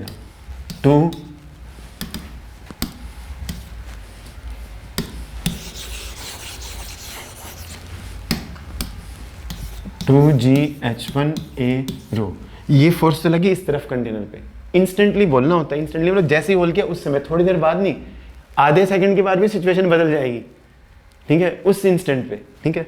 तो ये फोर्स लगी इस तरफ, और इस तरफ कितनी फोर्स लगी, 2gh2, जो ये वाली फोर्स कंटेनर पे लग रही है, इंटू a इंटू रो, क्योंकि a तो सेम ही दिया हुआ है। अब एक फोर्स इस तरफ, एक फोर्स इस तरफ, कौन सी बड़ी फोर्स है, चलो हम इसको मान लेते हैं बड़ा, क्योंकि h1 ज़्यादा है, ठीक है, ये h1 ज़्यादा है, h2 क्या चीज़ है, h2 इसकी depth below the free surface है, ठीक है। तो अब आपके पास क्या आ जाएगा, बिगर माइनस स्मॉलर अगर हम करें 2g h1 माइनस h2, तो h आ जाएगा इसके अकॉर्डिंग जो मैं दिया हुआ है, इंटू a इंटू रो। ये नेट फोर्स किस तरफ लग रही है, इस तरफ। अगर आप रोक के रखना चाहते हो तो आपको इधर से एक्सटर्नल फोर्स लगानी पड़ेगी, इतनी एक्सटर्नल फोर्स हम लगाएंगे, ठीक है, इस तरफ से, तो ये रुका रहेगा इंस्टेंटली, आगे पीछे नहीं जाएगा, ठीक है। तो अब हमें बताना क्या है, the horizontal force which is necessary, यही आंसर है बस, ठीक है, सी पार्ट आ जाएगा, यही है ना, ठीक है, आ जाएगा समझ में। A tank full of water has a small hole as its at its bottom, I think थोड़ी सी लैंग्वेज में कुछ गड़बड़ हो सकती है। A tank full of water, देखो इसमें आपको ना बेटे वो याद होना चाहिए, जो फॉर्मूला हमने किया था वो डायरेक्टली अप्लाई कर सकते हैं। Has a small hole at the bottom, तो small hole at the bottom मतलब यहाँ पे एक छोटा सा होल कर देते हैं बॉटम में, यहाँ भी कर सकते हैं, उसमें कोई फर्क नहीं पड़ेगा। डोंट थिंक कि हम होल को यहाँ भी कर सकते हैं बॉटम पे, इस साइड पे, यहाँ पे एक ही बात है, ठीक है। तो small hole at its bottom, यहाँ पे इस होल का एरिया मान लो स्मॉल ए है, इसका एरिया मान लो capital A, and capital A को हम मान के चल रहे हैं इस क्वेश्चन में कि it is very large as compare to a. क्योंकि आप देखो जो time taken to empty the tank आया था ना, याद है आपको, कि अगर इसमें अभी हाइट है मान लो h1, थोड़ी देर के बाद जब पानी यहाँ से निकल जाएगा हाइट हो जाएगी h2, तो वहाँ पे क्या फॉर्मूला आया था, बताओ लिखते हैं, √2/g। हाँ, ये फॉर्मूला इस एजम्पशन के ऊपर बेस्ड है कि capital A is larger than small a, समझ रहे हो? क्योंकि उसमें वही जैसे मैंने कहा था ना, a1 v1 = a2 v2 में एक यहाँ की स्पीड कम आएगी, वो एजम्पशन के साथ ये फॉर्मूला आता है। हाँ आगे रूट, हाँ मतलब अगर पहले वाली हाइट इतनी थी ये, ठीक है, इसमें पहले वाली हाइट कुछ दी हुई है 1/4 बताना है, तो मान लो 0 टाइम पे हाइट है इतनी। अब इसको पढ़ना हमें ध्यान से क्या है, 1/4 of the second has a small hole at its bottom if 1/4 of the second and the remaining 3/4 of the second is emptied, if 1/4 of the tank, तो एक बार मैं आपको कराता हूँ इसको, 1/4 of the tank is emptied in, नहीं 1/4 of the tank is emptied in, तो 1/4 empty हुआ है, अभी h इतना है, 1/4 कितना होगा h का, इन्होंने कहा ना 1/4 is emptied, तो इसको h/4 से कम करना है, तो बचेगा कितना, 3h/4 बचेगा, ठीक है। तो मतलब h1 t1 कितना आएगा, t1 आएगा √2/g capital A upon small a. पहले हाइट थी h, अब हमको क्योंकि 1/4 खाली करना था टैंक को, तो 1/4 हाइट कम हो जाएगी, 1/4 टैंक खाली होने का मतलब एरिया तो सेम ही रहेगा ना, तो ये कितना आ जाएगा, नई हाइट है 3/4 ऑफ h, तो 3/4 का रूट लेना है तो मैं √3/2 कर सकता हूँ, ये समझ में आएगा आपको, ठीक है। ये t1 टाइम है। अब इन्होंने कहा है कि रिमेनिंग 3/4 बाकी बचे हुए की हाइट को, इसको पूरा खाली करना है, ठीक है, पूरा खाली करना है, तो t2 कितना आएगा, पूरा खाली करने का मतलब अब जो time taken to go from this height to 0 height, ठीक है, तो आपके पास आएगा a/a, तो इस हाइट से h2 से मतलब जो √3h/4 हाइट से, ठीक है, हमें 0 हाइट तक जाना है। ये आंसर इसमें ऑप्शंस में आपके सही नहीं दिए हुए थे, आपको बस वही करना है। t1/t2 रेशो निकल जाएगी, कितनी आएगी t1/t2 रेशो, ये सब तो रेशो लेने में कैंसिल हो गया, यहाँ से √h आया और √h कैंसिल हो गया, 1 - √3/2, इसका एलसीएम ले लेंगे तो ये ऐसे बन जाएगा, और नीचे कितना है √3/2, ठीक है, √3/2, तो ये 2 कैंसिल हो गया, तो ये आंसर आएगा 2 - √3/√3, this will be the answer. आएगा सबको समझ में, ठीक है, ये इसका करेक्ट आंसर है। आप आंसर की में गलत दिया हुआ आपकी, उसको चेंज कर लेना, ठीक है। अब इसमें गैस ले सकते हैं, कोई भी फ्लूइड ले सकते हैं, ये भी बड़ा आसान सा ही क्वेश्चन है, लेकिन बस आप थोड़ा सा गैस की वजह से में भी कंफ्यूज हो गए। तो इसमें आपको दिया हुआ है a gas flows with a velocity, कोई भी फ्लूइड मान लो, लिक्विड की तरह से मान लो, with a velocity v along a pipe of cross section area A, bent at 90 degrees angle, नहीं bent at 90 degrees angle, ये दिया हुआ। तो ये इस तरीके से आपके पास एक पाइप दी हुई है ऐसे, it is bent at 90 degrees angle. तो आप देखो ना बेटा, इसमें जो गैस यहाँ पे फ्लो कर रही है, लिक्विड इमेजिन करके पढ़ लो, आसानी से हो जाएगा।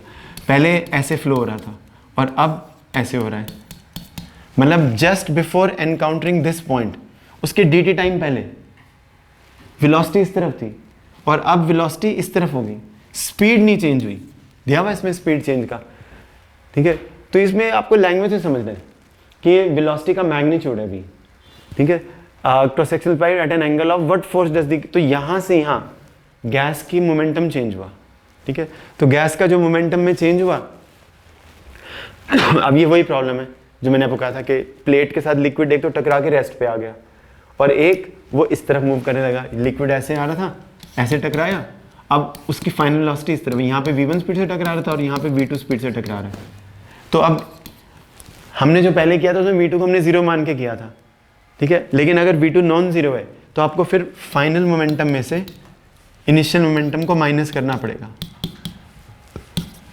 मतलब इसमें इस वेक्टर को ऐड करना पड़ेगा, तो आपके पास चेंज इन मोमेंटम आएगा, change in momentum suffered by the gas, ठीक है। और जो change in momentum of the gas हुआ है उसी से हम फोर्स निकालेंगे कि फोर्स कितनी लगी, तो कितना मोमेंटम गैस लेके आ रही थी पर यूनिट टाइम और तो इस जगह हिट करने के बाद ये बिल्कुल इसके साथ, ये जो सर्कल है बिल्कुल यहीं लेना आपको साथ में, ठीक है।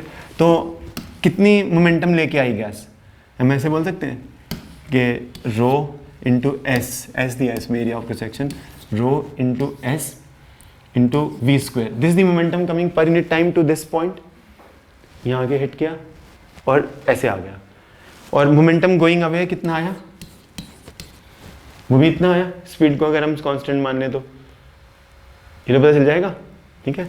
तो अब ये मोमेंटम लेके आ रहे थे और ये मोमेंटम यहाँ से गया, ठीक है, रो ए वी स्क्वायर, ये मोमेंटम पर यूनिट टाइम होता है, ठीक है। So this is the momentum hitting, लेकिन ये मोमेंटम पहले इस तरफ था, अब इस तरफ है, तो चेंज इन मोमेंटम क्या है, this vector minus this vector. अब इन दोनों का मैग्नीट्यूड सेम है ये, अच्छा ये मोमेंटम पर यूनिट टाइम है, ठीक है आपको, this is the momentum per unit time. हमें बताना क्या है, what force does it exert, है ना। तो फोर्स निकालने के लिए तो हम ऐसे कर सकते हैं ना ऐसे निकाल लो, तो dt टाइम में इतना मोमेंटम आया और इतना मोमेंटम गया, और इसको आप मान लो ये इनिशियल मोमेंटम का मैग्नीट्यूड है, फाइनल मोमेंटम का मैग्नीट्यूड है फाइनल मोमेंटम का मैग्नीट्यूड है, ठीक है, ये इसका मैग्नीट्यूड है और ये दोनों का मैग्नीट्यूड सेम है, इसलिए मैंने इसको p से दिखा दिया, ठीक है।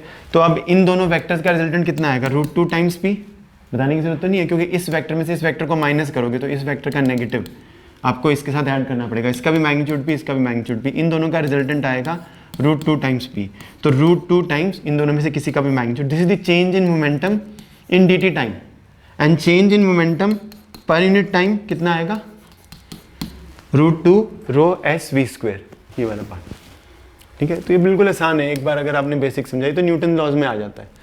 इसमें क्या, ये भी बिल्कुल सेम ही क्वेश्चन है जो अभी हमने किया, उसमें कुछ भी अलग नहीं है, देखो आप, ठीक है। A light cylindrical vessel is kept on a horizontal surface. Its base area is A. A whole of cross-section area A, small a, is just made at the bottom side. The minimum coefficient of friction necessary for sliding of the vessel due to the impact of the force of the emerging liquid is. The minimum, देखो language थोड़ी सी अजीब, the minimum coefficient necessary for sliding, minimum coefficient necessary for preventing sliding होना चाहिए, कि कितनी friction force कम से कम हो ताकि ये स्लाइड ना करे, समझ रहे हो। तो कम से कम कितनी फ्रिक्शनल फोर्स, तो बेसिकली ये सिचुएशन इसमें दी हुई है। अगेन यहाँ पे हम ऐसे यहाँ पे होल इमेजिन कर लेते हैं स्मॉल ए एरिया का, ठीक है, इसमें दिया हुआ है स्मॉल ए, और ये भी दे देना चाहिए इनको कि स्मॉल ए जो है वो कैपिटल ए से बहुत कम है, ये दिया नहीं हुआ लेकिन दे देना चाहिए। अब मान लो इसकी हाइट है h, ठीक है, तो यहाँ से जो लिक्विड निकलेगा वो कितनी वेलोसिटी से निकलेगा, √2 GH अप्लाइंग टॉरिस थ्योरम, और momentum coming out per unit time कितना है यहाँ पे momentum coming unit time area V square into rho, ये याद रख लो, मोमेंटम पर यूनिट टाइम ये है, dt टाइम में इतना मोमेंटम निकलता है लेकिन momentum coming out per unit time इतना है, ठीक है। तो इस वेसल के ऊपर कितनी फोर्स लगेगी, ठीक है, वेलोसिटी का square into area of the hole into rho, this is the force, यहाँ से जो लिक्विड निकल रहा है उसकी वजह से इसके ऊपर इतनी फोर्स लग रही है।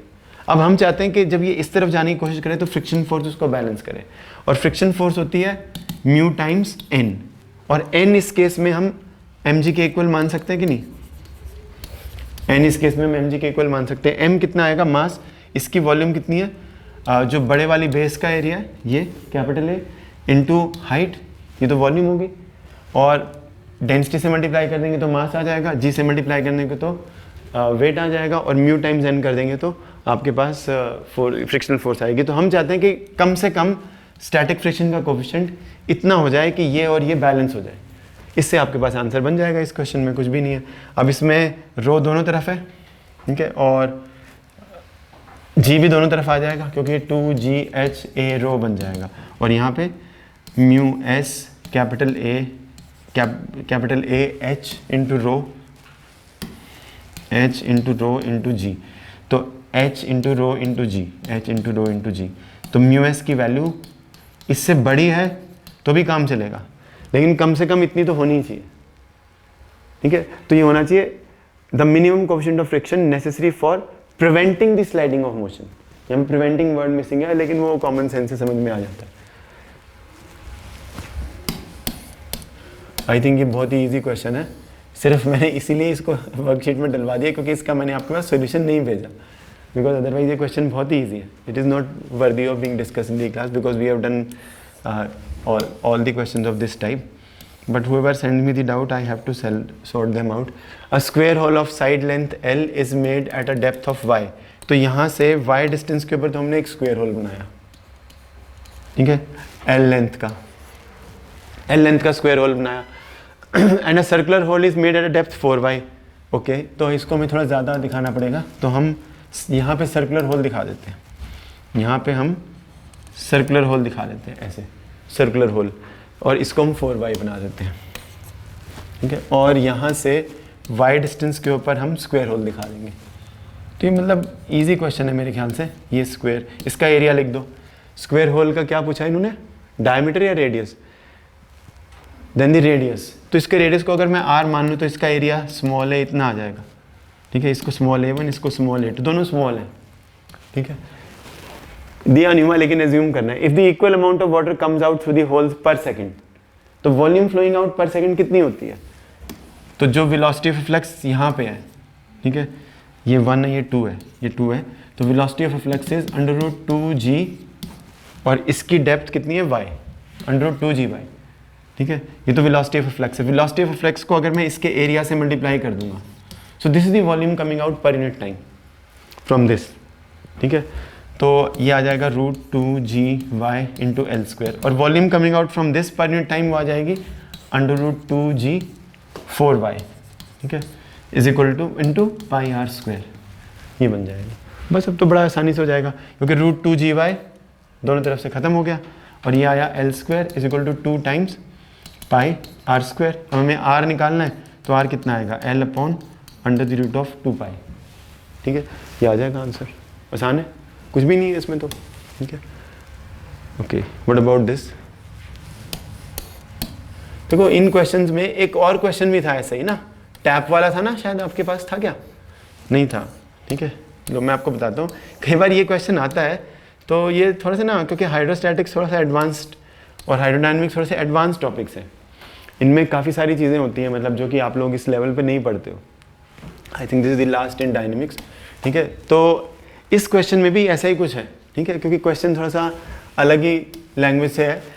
इसमें इन्होंने कहा वाटर रेजरवायर भी है ऊपर, ठीक है, तो अच्छी बात है. अब वाटर रेजरवायर का मतलब, रेजरवायर मतलब बहुत ही यूजुअली एक विशाल चीज़ होती है रेजरवायर, कोई छोटी मोटी चीज़ नहीं है. रेजरवायर में तो काफ़ी डेप्थ में, गहराई में पानी होगा, समझ रहे हो आप.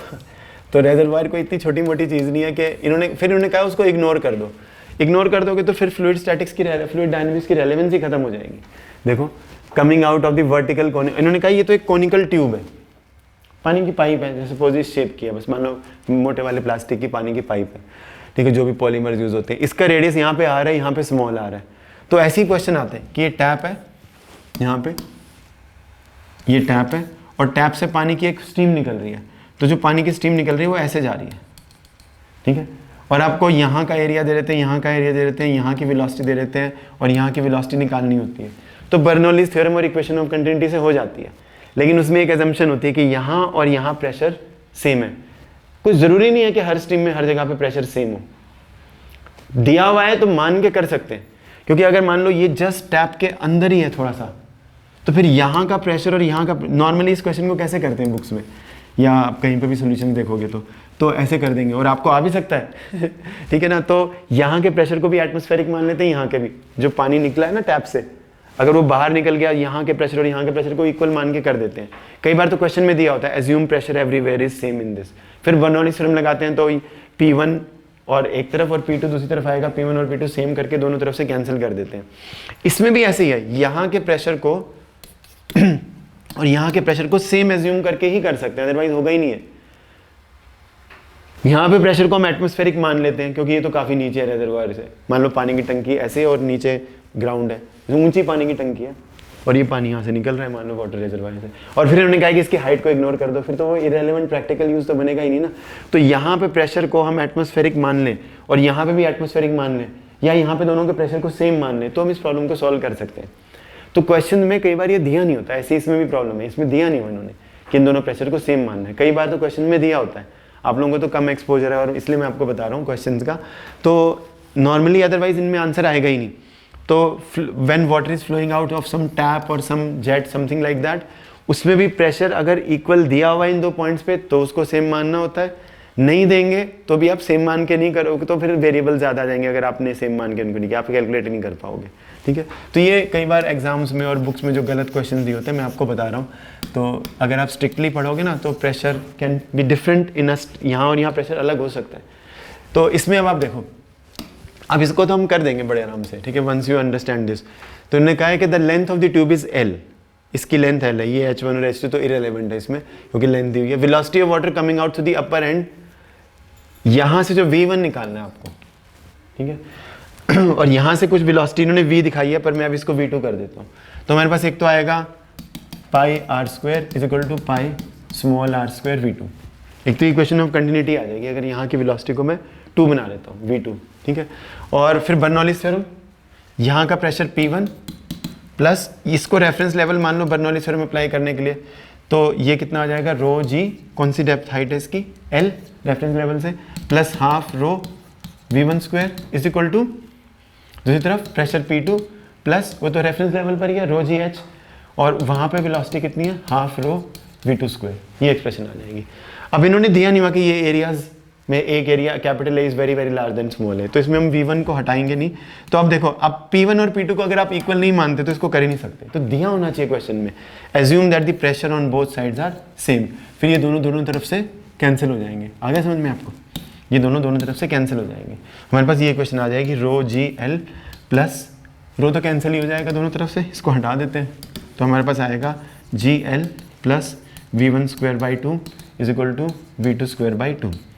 अब आपको निकालना है V1 या V2, V2 निकालना है, यही है ना, V1 निकालना है, the velocity of water coming out through upper and, V1 निकालना है, तो V2 को एलिमिनेट करना है। V2 को एलिमिनेट करने के लिए हम इसको यूज़ करेंगे, ठीक है। तो V2 का यहाँ से V2 कितना आएगा, यहाँ से V2 आएगा capital R square upon small r square into V1, ये V2 की वैल्यू यहाँ डाल दो, तो ये हाफ R की पावर 4 स्मॉल r की पावर 4 इंटू V1 स्क्वायर, और इसको अब आप दूसरी तरफ ले जाओ, ठीक है, दोनों तरफ 2 से मल्टीप्लाई कर दो 2gl, तो ये बन जाएगा V1 स्क्वायर और वो तो r to the power 4 upon r to the power 4 minus 1 into V1 square, तो V1 की वैल्यू आएगी √2gl, और नीचे भी रूट आएगा, चाहे पूरे में रूट लगा दो, r to the power 4 upon small r to the power 4 minus 1। So we can obtain this answer only by assuming that pressure in this stream of conical stream या conical pipe is same everywhere, which should be given as a part of the question. Understood? इस question में आपको दिया हुआ है कि दो liquids हैं, डेंसिटी आइडेंटिकल कैपिलरीज में फ्लो कर रहे हैं, तो ये मैंने आपको पहले ही बताया था, इसमें पॉइजन्स इक्वेशन लगनी है, ठीक है। तो आइडेंटिकल कैपिलरीज में rate of flow of volume पर यूनिट टाइम, तो यहाँ इन दो पॉइंट्स के बीच में प्रेशर डिफरेंस को अगर मैं P से दिखाता हूँ, P1 माइनस P2, तो बस P1 हायर प्रेशर है, P2 लोअर प्रेशर है, तो volume flowing per unit time का ये फॉर्मूला था कि नहीं, ये अब इन्होंने कहा है आइडेंटिकल ट्यूब्स हैं तो R और L सेम है, बस जो लिक्विड्स फ्लो कर रहे हैं उनकी जो डेंसिटीज हैं वो अलग है, ठीक है, डेंसिटीज अलग है। तो ये तो वॉल्यूम फ्लोन पर यूनिट टाइम है, मतलब यहाँ से जो लिक्विड निकल रहा है बाहर पर यूनिट टाइम्स की कितनी वॉल्यूम आ रही है, ठीक है। तो अगर यहाँ से एक dt टाइम में इतनी वॉल्यूम आ रही है, तो dt टाइम में मास कितना आ रहा है, dt टाइम में इतना मास आ रहा है, अगर dt टाइम में dv वॉल्यूम निकल रही है तो this is the mass coming in dt time, ठीक है, mass flowing out in dt time. तो डेंसिटी का इन्होंने d दिया हुआ है तो मैं यहाँ पे d ले लेता हूँ, तो पहले लिक्विड के इतना मास निकल रहा है dt टाइम में, ठीक है। और क्या का स्टेम दिया हुआ इन्होंने, two liquids of densities under same pressure difference, then the ratio of the coefficients of velocities, और कुछ दिया हुआ है इसमें, if T1 and T2 are times taken for the T1 and T2 are times taken for flow of equal quantities, equal masses, तो dt time में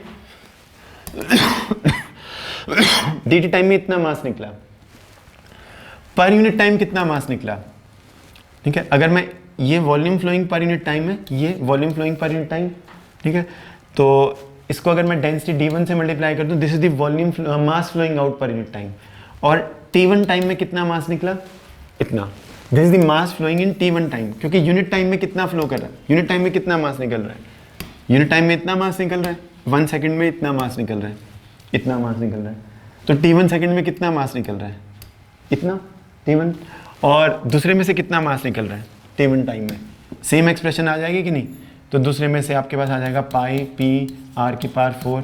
अब इसकी कोफिशिएंट ऑफ विस्कोसिटी अलग है, इसकी कोफिशिएंट ऑफ विस्कोसिटी अलग है, बाकी ट्यूब की डायमेंशन सेम है। इसकी डेंसिटी D2 और इसका T2 टाइम अलग अलग है ना, T1 and T2 are times taken. तो इसका T2 टाइम में इतना मास निकला, इसका T1 टाइम में इतना मास निकला, दोनों मासेस इक्वल कर दिए क्योंकि सेम मास करना है फ्लो आउट। बस अब हो जाएगा, सारी चीज़ें कैंसिल कर दोगे। हमें क्या निकालना है, ratio of coefficient of viscosity. तो अगर मैं N1/N2 निकालता हूँ तो वो आएगा D1 T1 D2 T2। तो बिल्कुल ये आसान सा क्वेश्चन है, ठीक है। आगे देखना, ठीक है। इसमें क्या दिया हुआ, a liquid rise to a height h in a capillary tube on earth, the height to which the same liquid would rise on the moon. देखो मून पे एक चीज़ है कि एक तो एटमॉस्फेयर नहीं होता। अब जो कैपिलरी ट्यूब में अर्थ के ऊपर लिक्विड हाइट तक राइज करता है, हमने हाइट ऑफ असेंट का फॉर्मूला लिखा था 2s cos theta upon small r रो जी। इस कैलकुलेशन में हमने थीटा को एंगल ऑफ कांटेक्ट माना था, और एंगल ऑफ कांटेक्ट ये मान के कि भी एटमॉस्फेयर भी है, ग्लास भी है, लिक्विड भी है। तो अभी हम एटमॉस्फेयर, बस एक चीज़ चेंज हो जाती है, मून में एटमॉस्फेयर नहीं होता। लेकिन इस क्वेश्चन में हमारे लिए मेन क्या चीज़ है, ये तो अर्थ के ऊपर है, ये मेन मून के ऊपर इन्होंने बस एक्सेलरेशन ड्यू टू ग्रेविटी को कंसिडर करके, मतलब एंगल ऑफ कॉन्टैक्ट को अगर हम सेम मान लें, ओके, अदरवाइज तो या तो एंगल ऑफ कॉन्टैक्ट की इन्फॉर्मेशन दी हो, दोनों जगह एंगल ऑफ कॉन्टैक्ट को सेम मान लो, तो सिर्फ gravity on acceleration due to gravity on the surface of the moon, वो अर्थ की ग्रेविटी अगर g है तो acceleration due to gravity moon के ऊपर g/6 हो जाएगी अप्रॉक्सीमेटली। आ जाएगा समझ में? तो 6 टाइम्स हो जाएगा, नहीं 6, अगर अर्थ के ऊपर हाइट ये है तो ये 6 ऊपर जाके यहाँ आ जाएगा, तो ये क्या है, हाइट रीजन ऑन अर्थ, तो 6 टाइम्स आ जाएगा। बस ये इफेक्ट कंसिडर करना है। Angle of contact can change, ठीक है, if in absence of atmosphere थोड़ा बहुत ही चेंज आएगा, ज़्यादा नहीं आएगा, उसको इग्नोर कर देंगे। इसमें क्या दिया हुआ है, water rises to a height h in a capillary tube lowered vertically into water to a depth L। देखो ये पिक्यूलियर क्वेश्चन है ना, मतलब इस क्वेश्चन को करने के लिए अगर आपको पहले से मालूम है तो हम कर सकते हैं इसको, तो ये याद रख लेना आप, पिक्यूलियर क्वेश्चन है थोड़ा सा। लेकिन इसके लिए आपको वो वाला व्यू लेना पड़ेगा जो मैंने आपको अभी ऑल्टरनेटिव डेरिवेशन की थी ना, हाइट ऑफ असेंट की, मैंने आपको वीडियो भेजा था अभी, वो आप सब वो करोगे तो अच्छे से आ जाएगा सारे टॉपिक्स। अगर आप व्यू नहीं कर रहे हो तो फिर मैं कुछ नहीं कर सकता, ठीक है। तो ये इस तरीके से कुछ दिया है, तो उसमें मैंने आपको बताया था व्हाट इज़ अनदर वे, जो NCERT का आपने क्वेश्चन भेजा था, ठीक है, लास्ट वाला, उसमें मैंने डिस्कशन किया था, तो उसको आप फॉलो कर लेना। तो ये देखो, अब ये कैपिलरी ट्यूब है, ठीक है। अब कैपिलरी ट्यूब में आपको दिया हुआ है कि इसको हम डिप करते हैं लिक्विड में, वाटर है क्या, water to a depth L, और L is greater than H। तो कहने का मतलब इसमें वाटर इस साइड तक राइज करता है, ये H हाइट है, और इस कैपिलरी को हमने यहाँ पर L लेंथ तक डिप किया हुआ है, डेप्थ, और L इन्होंने दिया हुआ है H से बड़ा है। तो ये सिचुएशन है, ठीक है। यहाँ पे वाटर का हाइट ऑफ असेंट आया, तो मैंने उसमें बताया आपको कि जब वाटर इस साइड तक राइज करता है तो क्यों करता है राइज, बिकॉज ये लिक्विड यहाँ पे, ये जो लिक्विड कॉलम है ये इक्विलिब्रियम में है। अगर आपको वो याद नहीं है तो पढ़ो आप जाके, वो किसी वजह से ही भेजा है, नहीं तो आप ऐसे क्वेश्चंस को कर ही नहीं पाओगे, याद भी नहीं रहेंगे, ठीक है। So this liquid here is in equilibrium, जितनी भी फोर्सेस इस लिक्विड कॉलम पे लग रही है उनके रिजल्ट में ये इक्विलिब्रियम में है। अब इन्होंने कहा हमने इसको ऊपर थंब लगाया, ठीक है। थंब लगाने का मतलब ये है कि अभी आपने इसको यहाँ नीचे से सील कर दिया तो ये पानी यहाँ से नहीं निकलेगा, बस, और कोई मतलब नहीं है। और अब आप इसको बाहर निकाल लेते हैं ट्यूब को, तो मैं यहाँ पे ट्यूब को नैरो बनाने के बजाय थोड़ा बड़ा बना देता हूँ ताकि आपको डायग्राम समझ में आ जाए। यहाँ बना देते हैं ताकि आपको डायग्राम समझ में आए, इतनी बड़ी ट्यूब है नहीं, तो मैग्नीफाई करके। तो जैसे ही मैंने यहाँ से अपना थंब रिमूव किया तो कुछ पानी यहाँ से बाहर बह के निकल सकता है, ठीक है। लेकिन इन्होंने क्या कहा है, क्वेश्चन देखो क्या है, इन्होंने कहा है the length of the column remaining in the tube. तो यहाँ पे तो वाटर का मेनिस्कस ऐसा है, लेकिन जो पानी यहाँ से निकलेगा तो वो ऐसे है ना, आप देखो ड्रॉपर से कभी दवाई डाल के देखिए कैसे ड्रॉपर से निकलती है दवाई, तो लास्ट में ऐसे नहीं आ जाती, वो जो अटकी रह जाती है, फिर आप जोर से प्रेस करते हो और फिर वो निकलती है ऐसे, ठीक है। तो ये वो वाली सिचुएशन है, ठीक है। तो यहाँ से पानी इस तरीके से अप्रॉक्सीमेटली हेमिस्फेरिकली मान लो इसको, या फिर आप ये मान लो कि सर्कुलर क्रॉस सेक्शन ही आएगी यहाँ पे, ठीक है, सर्कुलर स्फीयर का ही पार्ट है। तो पानी जो यहाँ से निकल रहा है वो ऐसे निकल रहा होगा। अब ये कह रहे हैं कि कुछ पानी निकलेगा नहीं, रह जाएगा इसके अंदर। क्यों रह जाएगा, जब हम इसके अंदर से थंब को रिमूव करते हैं तो कुछ तो बह जाएगा बाहर, लेकिन ये कह रहे हैं कि कुछ इस ट्यूब के अंदर रह जाएगा। कितना रह जाएगा वही हमें बताना है। देखना, the length of the water column remaining inside, तो यहाँ पे जो वाटर कॉलम की जो लेंथ रह जाएगी, ठीक है, तो इन्होंने h लिया हुआ है, l लिया हुआ है, आप चाहे तो इस लेंथ को किस सिंबल से डिनोट करें हम, ठीक है, सपोज इसको मैं कैपिटल L से दिखा देता हूँ, मान लो कैपिटल L लेंथ इसके अंदर रह जाएगी। अब ये थोड़ा मिसलीडिंग हो सकता है क्योंकि capital L has to be lesser than it is less, क्योंकि कुछ पानी फ्लो कर जाएगा, पर चलो ठीक है। तो अब देखना बेटे, कैपिटल L लेंथ इसमें अगर रह जाएगी तो कैसी, अगर ये पानी यहाँ पे टिका हुआ और रह रहा है तो इसका मतलब ये इक्विलिब्रियम में, इक्विलिब्रियम का मतलब, अगर देखो डायग्राम्स में थोड़े से अलग तरीके के डायग्राम बनते हैं, एक पॉइंट बिल्कुल बाहर की तरफ और एक पॉइंट बिल्कुल अंदर की तरफ। मान लो इसको मैं 1 बोलता हूँ, इसको मैं 2, तो प्रेशर एट 1 इज़ मोर और प्रेशर एट 2 इज़ मोर। यहाँ पे जो सरफेस है वो अगर एक स्फीयर का पार्ट है, तो जो ये वाली साइड होती है, जो ये वाली साइड होती है, ये वाली साइड, यहाँ का प्रेशर 2 के प्रेशर से 2s/r अमाउंट से ज़्यादा होता है, ठीक है। तो P1 पॉइंट के ऊपर जो प्रेशर है वो तो एटमॉस्फेरिक प्रेशर है, और P2 पॉइंट का प्रेशर, क्योंकि 1 के ऊपर प्रेशर, इस साइड के ऊपर प्रेशर, सरफेस टेंशन की जो खिंचाव की फोर्सेज हैं ऐसे और ऐसे, और उनके कंपोनेंट जो ऐसे और ऐसे आते हैं, ये वाले तो आपस में बैलेंस कर जाते हैं, तो ये वाले कंपोनेंट इसको उस तरफ ले जाएंगे, लेकिन अगर वो वहाँ पे टिका हुआ है तो दैट इज़ बिकॉज P1 के ऊपर जो प्रेशर है वो P2 के प्रेशर से ज़्यादा है, ठीक है, नहीं तो वो सरफेस टेंशन की फोर्सेज उसको ऊपर ले जा रही है। तो P2 का प्रेशर P1 के हाइड्रोस्टैटिक प्रेशर यानी कि P0 से 2s/, अगर इसके रेडियस ऑफ कर्वेचर को मैं r मान लेता हूँ, इतने अमाउंट से ज़्यादा है, इसके रेडियस ऑफ कर्वेचर को कैपिटल R मान लो, इसको भी सेम मान लेंगे क्योंकि सेम ही मटेरियल कॉन्टैक्ट में है, ठीक है। तो P2 का प्रेशर इतना है, ठीक है। अब आप ये देखो, यहाँ पे 3 पॉइंट लेते हैं, यहाँ पे 4 पॉइंट, अब 4 पॉइंट पे फिर एटमॉस्फेरिक प्रेशर है, pressure at 4 is again the pressure of the atmosphere, these points are very near on the surface, just इसके सरफेस के ऊपर ही पर बाहर की तरफ, ये जस्ट सरफेस के ऊपर ही पर अंदर की तरफ। तो P3 के बारे में हम क्या बोल सकते हैं, P3 पे प्रेशर ज़्यादा होना चाहिए, P4 पे प्रेशर ज़्यादा होना चाहिए, तो 3 का प्रेशर 4 से ज़्यादा होना चाहिए, तो pressure at 3 should be P0 plus 2s/r, इसके रेडियस ऑफ कर्वेचर और इसके रेडियस ऑफ कर्वेचर को हम सेम मान रहे हैं। यूजुअली तो हम हेमिस्फेयर ही मान लेते हैं, अगर हेमिस्फेयर मान लोगे तो थीटा 0 हो जाएगा, अगर इनको आप परफेक्ट हेमिस्फेयर मान लोगे। अगर हमने परफेक्ट हेमिस्फेयर मान लिया, मान लो इसको हमने परफेक्ट हेमिस्फेयर मान लिया, तो जो ट्यूब का रेडियस और इस स्फीयर का रेडियस ऑफ कर्वेचर सेम हो जाएगा, तो फिर हम इसको स्मॉल r भी ले सकते हैं। तो small r is equal to capital R when theta is 0, जब ये हेमिस्फेयर है, जैसे कि मोस्टली हम वाटर की और ग्लास के बीच में हम ऐसा कर लेते हैं। इन्होंने कैपिलरी का रेडियस दिया हुआ है, कहीं नहीं दिया हुआ, पर चलो खैर ठीक है, अभी हम इसको बाद में किसी भी सिंबल से डिनोट करें वो मैटर नहीं करता। अब अगर ये इक्विलिब्रियम की सिचुएशन है, इक्विलिब्रियम की सिचुएशन में क्या होना चाहिए, इक्विलिब्रियम की सिचुएशन में 3 का जो प्रेशर है, नहीं वो 2 के प्रेशर से कितने अमाउंट से ज़्यादा होना चाहिए, 3, अगर ये इक्विलिब्रियम में बैलेंस बना हुआ है फोर्सेस का, तो 3 का प्रेशर 2 के प्रेशर से ρg/L अमाउंट से ज़्यादा होना चाहिए, ठीक है। अगर ऐसा नहीं है तो इक्विलिब्रियम नहीं आएगा, और इक्विलिब्रियम है तो ये पक्का आएगा। इक्विलिब्रियम की तो सिचुएशन है, ये कहाँ से आई थी इक्वेशन, आप याद करो जब हमने इसकी डेरिवेशन की थी, हमने कहा था कि इसके ऊपर जो बाकी फोर्सेस लग रही हैं, ग्रेविटी की फोर्स, ठीक है, जब ये वाली इक्वेशन बनाते हैं तो हम ऐसे लिक्विड के अंदर हमने एक सिलेंडर कंसिडर किया था, उसके ऊपर हाइड्रोस्टैटिक फोर्सेस ली थी।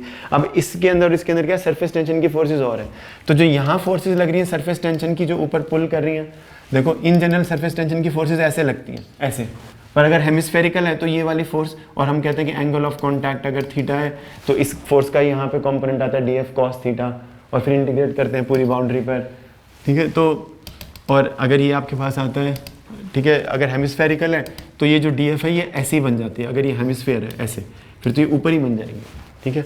तो अब ये आ जाएगा आपके पास P3 = P, अब ये P3 की वैल्यू P0 + 2s/r, और ये P2 की value P0 - 2s/r plus ρg/L, ये आ जाएगा। P0 दोनों तरफ से कैंसिल हुआ, 4s/r = ρg/L, ये बन जाएगा। अब हमें L निकालना है, तो 4s अपॉन कितना बना, 4s/r अपॉन ρg, नहीं ये बन जाएगा आपके पास, यहाँ लिख देते हैं 4s upon r ρg = L। अब ये चीज़ कितनी है बताओ, इस वाले में क्या था, h कितना था इस डायग्राम में, h was equal to 2s upon r ρg, और ये h से ज़्यादा है। अगर ये h से कम होता, ठीक है, फिर कुछ दिक्कत आ सकती थी, क्योंकि अब तो ये 4 है ना, ट्वाइस ऑफ दिस, इसका ट्वाइस हो गया ये, ठीक है। ट्वाइस का मतलब देखो, अगर मान लो ये एल एच से कम होता तो फिर हम ये नहीं कह सकते थे कि अब देखो एल इसके एच अगर इतना है तो एल कितना आया, ट्वाइस ऑफ एच। ये कैपिटल आर और स्मॉल आर सेम है अगर हेमिस्फेरिकल, अगर हम एंगल ऑफ कॉन्टैक्ट को 0 मान लें तो, ठीक है, तो एच ये आंसर आ जाएगा। लेकिन अगर मान लो ये एल एच से कम ही है, फिर आप ऐसा नहीं बोल सकते क्योंकि फिर तो पानी उतना आएगा ही नहीं ना जितना इसमें आ रहा है। तो ये इसलिए इन्होंने इंश्योर किया है कि small L is more than H, ठीक है, small L is more than H का मतलब ये ट्वाइस हो जाएगा, ट्वाइस एच, ठीक है, आ रहेगा समझ में? क्लियर है? तो ये इसका आंसर है 2H। बहुत अच्छा क्वेश्चन है, डायरेक्ट याद कर लो आप लोग, वही सबसे अच्छा है आप लोगों के लिए, ठीक है। तो लेकिन मैं आपको बता रहा हूँ ना, हर चीज़ डायरेक्ट याद करने से नहीं आएगी, कुछ ओरिजिनल क्वेश्चन आएंगे, उसके लिए अंडरस्टैंडिंग मैटर करती है, थोड़ी बहुत अंडरस्टैंडिंग तो होनी चाहिए। अ लार्ज नंबर, ये तो बहुत ही आसान क्वेश्चन है, आप लोगों ने पूछा तो मैं करा देता हूँ। A large number of drops each of radius small r, तो इसमें जब बेटे बहुत सारी ड्रॉप्स कंबाइन करती हैं तो जो उनकी टोटल वॉल्यूम है, जो नई ड्रॉप आएगी बड़ी ड्रॉप, तो ये ना आइडिया प्रॉब्लम्स हैं, ये नहीं कि असली में ऐसे कैसे होगा, ये नहीं सोचना होता इन क्वेश्चन में। तो 4/3 पाई आर क्यूब, ये एक स्मॉल ड्रॉप है। मान लो आपने ऐसी n ड्रॉप्स को कंबाइन कर दिया तो आपके पास बड़ी ड्रॉप बन गई, ठीक है। तो दैट मीन्स हमारे पास ये इक्वेशन आ गई, क्योंकि 4/3 पाई तो दोनों तरफ से कैंसिल हो गया, taking cube root on both sides, n की पावर 1/3, नहीं क्या आएगा, n की power 1/3 small r is equal to capital R, ये इक्वेशन आ गई। ये दोनों के रेडियस में रिलेशनशिप आ जाएगी, एक स्मॉल ड्रॉप। अब energy release in the process, जब हम बहुत सारी ड्रॉप्स को कंबाइन करते हैं, ठीक है, तो एनर्जी रिलीज होती है, नहीं क्यों होती है एनर्जी रिलीज? क्योंकि जब ये बहुत सारी ड्रॉप्स थी तो इनका सरफेस एरिया ज़्यादा था। अब जब इनसे हमने एक बड़ी ड्रॉप बना दी तो उसका सरफेस एरिया कम हो गया। तो सरफेस एरिया जब कम होता है तो सरफेस टेंशन की जो फिनोमेना है उसकी वजह से, क्योंकि सरफेस टेंशन ये बोलती है कि मान लो हम एरिया को बढ़ाते हैं, अगर हम एरिया को बढ़ाते हैं तो D A will be positive, तो इंक्रीज इन सरफेस एनर्जी होता है, और सरफेस एनर्जी को इंक्रीज करने के लिए आपको बाहर से वर्क करना पड़ता है, और वही सरफेस एनर्जी में इंक्रीज होता है। तो बड़ी ड्रॉप को छोटी ड्रॉप में बनाने के लिए इंक्रीज इन सरफेस एनर्जी आता है, और जब छोटी ड्रॉप्स कंबाइन करते हो डिक्रीज इन सरफेस एनर्जी आएगा, समझ में? क्योंकि सरफेस एरिया क्या हो गया, इसमें कम हो गया, तो decrease in surface energy, the energy release in this process. तो जो डिक्रीज हुआ सरफेस एनर्जी में, जो एनर्जी कम होगी, इनमें ज़्यादा एनर्जी थी, इसमें कम सरफेस एनर्जी, इनमें सरफेस कहाँ है इसका सरफेस यहाँ है, इसका यहाँ है, इसका यहाँ है, तो सरफेस की एनर्जी तो कम होगी। तो इन सारे एन ड्रॉप्स हैं, ये एन ड्रॉप्स, इनमें ज़्यादा सरफेस एनर्जी है, और ये बनाता हूँ कुछ सरफेस एनर्जी, इसकी कम सरफेस एनर्जी है, क्योंकि डी ए इज़ लेस। तो how much is the magnitude of change in area? तो क्योंकि अब पहले एरिया ज़्यादा था, इतना एरिया था, अब एरिया कितना रह गया, कम रह गया, अब इतना है, तो this is the magnitude of change in area. D A is negative but magnitude of D A is positive, मतलब कहने का मतलब ये है कि हमने magnitude of change in area ले लिया। तो अगर मैं इसको सरफेस टेंशन से मल्टीप्लाई कर दूं, इस टर्म को, इन्होंने शायद टी दिया हुआ है इसमें, है ना, सरफेस टेंशन को, अगर मैं इसको टी से मल्टीप्लाई कर दूं तो ये ड्रॉप्स की सरफेस एनर्जी कम हुई, और इन्होंने कहा है कि आप मान लो कि ये बड़ी ड्रॉप की काइनेटिक एनर्जी बन गई, ये वाली एनर्जी, ठीक है। तो बड़ी ड्रॉप का मास है, ये बड़ी ड्रॉप की वॉल्यूम है इनटू डेंसिटी, ये उसका मास है, हाफ एम वी स्क्वायर, वो इतना आ गया n, इसमें से 4 पाई कॉमन ले लो, स्मॉल इसको ऐसे लिख लेना पड़ेगा,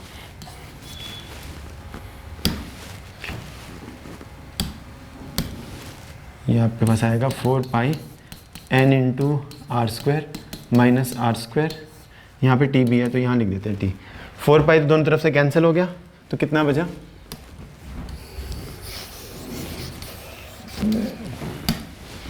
4 पाई को हटा दिया तो यहाँ क्या बचा, आर स्क्वायर रो अपॉन 6, दूसरी तरफ t n r square minus capital R square, और यहाँ पे वी स्क्वायर भी है, हमें वी की वैल्यू निकालनी है, ठीक है। देखना the speed of the drop, तो आप फॉर्म देखो, यहाँ टी है तो उसमें भी टी है, यहाँ डिनोमिनेटर में रो है, तो हम क्या करते हैं 6t बाई रो, वैसे तो इतना ही काफ़ी होना चाहिए क्योंकि इसमें 6t बाई रो एक ही में आया है, लेकिन फिर भी आप पूरा सॉल्व कर लो।